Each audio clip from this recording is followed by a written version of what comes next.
पश्चिम बंगाल में आज एक और मतगणना का इंतज़ार है। दूसरी ओर 15 पोलिंग बूथ पर एक बार फिर से रीवोटिंग हो रही है, लेकिन रीवोटिंग से ध्यान सबका नहीं है। सबका ध्यान इन स्ट्रॉन्ग रूम्स पर है, जिन्हें लेकर 2 दिन पहले विवाद हुआ था।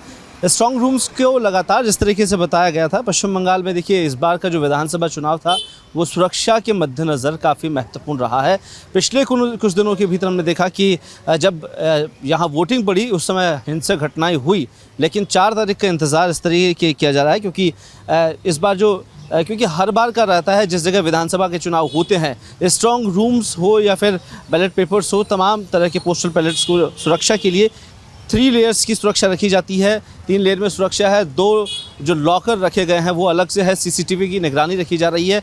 लेकिन देखिए जहां पर रीवोटिंग हो रही है उसको कोई ध्यान नहीं दे रहा है। सबका ध्यान इसी पर है कि आखिरकार 4 तारीख का जो इंतज़ार है, यहाँ आपको नज़र आएंगे कि जिस तरीके से केंद्रीय सुरक्षा बल और यहाँ पर बंगाल पुलिस आपको पहरा करते हुए नज़र आएगी। 3 लेयर सिक्योरिटी आपको अंदर नज़र आएगी। हालांकि पिछले कुछ दिनों के हमने अंदर देखा कि इससे 2 दिन पहले जहाँ पर मुख्यमंत्री ममता बनर्जी और जो बीजेपी के कार्यकर्ता वहाँ पहुँचे भवानीपुर में, उस तमाम विषयों को लेकर एक और ये कहा जा रहा था कि ईवीएम से छेड़खानी हुई। चुनाव आयोग ने इसको खारिज भी किया। उसके बाद ये तमाम विषयों को लेकर चर्चाएं हुई, लेकिन सुरक्षा आप देख पा रहे हैं कि किस तरीके से यहाँ पर लेयरिंग करके अलग अलग सुरक्षा रखी गई है और उनकी पहचान अलग से की जा रही है। और साफ तौर पर जब हम बात करते हैं कि इस पूरे दृश्य को जब हम देखते हैं तो किस तरीके का इंतज़ाम इस बार किया गया है। हालांकि सुरक्षा को लेकर देखिए बड़ा सवाल खड़ा हो जाता है कि ईवीएम कितनी सुरक्षित है, वो आपको पीछे नज़र आएगी। लेकिन एक और जहां पर 15 पोलिंग बूथ पर वापस से रीवोटिंग हो रही है, उस रीवोटिंग को लेकर भी चर्चा हो रही है, क्योंकि दक्षिण 24 परगना की कुछ सीटों पर और जहां हम बात करते हैं मगराहाट और दक्षिण 24 परगना, ये 2 जगह है पर जहाँ पर रीवोटिंग हो रही है। और रीवोटिंग के दौरान हमने देखा कि पिछले जिस तरीके से 29 तारीख को जो चुनाव हुआ उसमें धांधलियाँ हुई थी।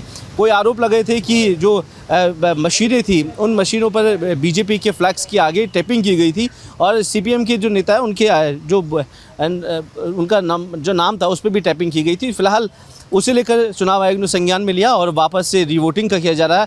फिलहाल फलता सीट को भी लेकर ये कहा जा रहा था कि वहाँ पर 30 पोलिंग बूथ है, उस पर वापस से रीवोटिंग हो सकती है, लेकिन वो रीवोटिंग होगी या नहीं होगी ये निर्वाचन आयोग को तय करना है। अब 2 दिन का समय शेष बचा हुआ है जहाँ पर यहाँ पर मतगणना शुरू होगी। अलग अलग बंगाल में स्ट्रॉन्ग रूम्स बनाए गए हैं। जहाँ कलकत्ता की बात करें तो 7 विधानसभा सीटों के लिए यहाँ पर अलग से रखा गया है।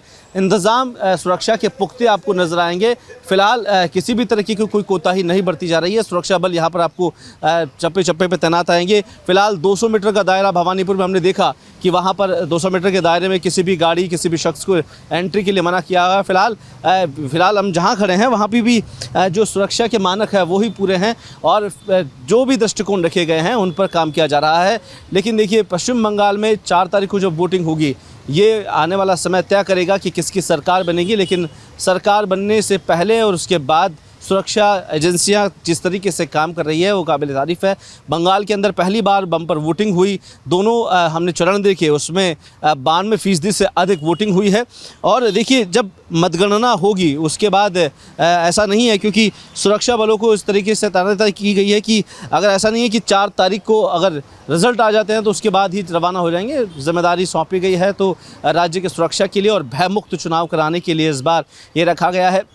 अंदर मैं आपको एक बार और दिखा देता हूं कि जिस तरीके से आपको ये दरवाज़ा नज़र आएगा जहां पर केंद्रीय सुरक्षा बल यहाँ पर नज़र आएंगे, उसके बाद बंगाल पुलिस है और लेयरिंग देखिए ये दरवाज़ा है। यहाँ किसी भी यहाँ पर साफ तौर पर एंट्री नहीं है। उसके बाद एक और दरवाज़ा है, फिर दरवाजे हैं। तो यह देखिए लेयरिंग दर बाय दर यहाँ पर दरवाजे रखे गए हैं। उनको जो वीवीपैट मशीनें हैं स्ट्रॉन्ग रूम में रखी गई है, वहाँ पर लॉकिंग सिस्टम किया गया है और उसके अलावा 24 घंटे सीसीटीवी से निगरानी की जा रही है। फ़िलहाल यहाँ अलग अलग पहलुओं से देखिए कि आपको चारों तरफ एक बड़ा जमावड़ा दिखाई देगा। अतिरिक्त बल लगाए गए हैं बीएनएस धारा 163 भी लगाई गई थी, जहां पर भवानीपुर में, जहां खुद मुख्यमंत्री ममता बनर्जी वहां पहुंची थी। उसके बाद से ही देखिए बंगाल के अंदर एक बड़ा सियासी भूचाल शुरू हुआ था। राजनीतिक पार्टियां ज़रूर इस पर अलग अलग अपने बयानबाजी कर रही थी, लेकिन सुरक्षा के क्या मानक है वो आपको साफ तौर पर कलकत्ता जैसे शहर में साफ तौर पर देखने को मिलेगा। किसी भी अप्रिय घटना, किसी भी संदिग्ध गतिविधि को रोकने के लिए केंद्रीय सुरक्षा बलों को पहले से तैनाती दी गई थी।